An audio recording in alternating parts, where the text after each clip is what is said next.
我覺得即係 Joint Impact 咧就有好重要角色，無論係支持者啦、鼓勵者啦，甚至咧其實同我一齊成長同埋經歷。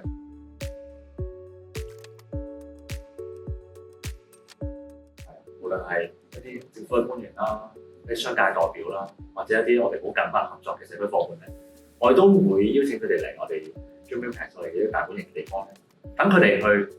了解不特止，感受一下我哋喺呢度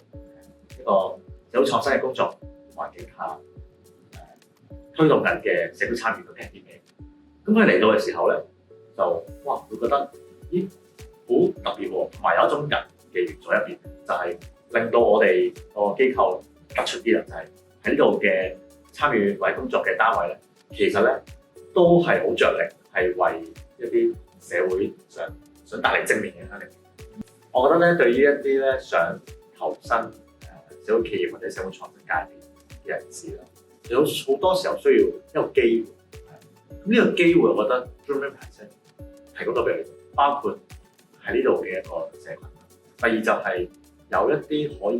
依靠信賴嘅團隊咧，係同你哋一齊係去分憂，同埋咧去揾一啲方向係令到本身從一個理念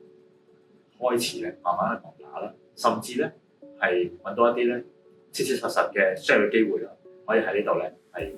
好大聲啦，同埋好真誠嘅將個理念分享出去。呢個非常重要。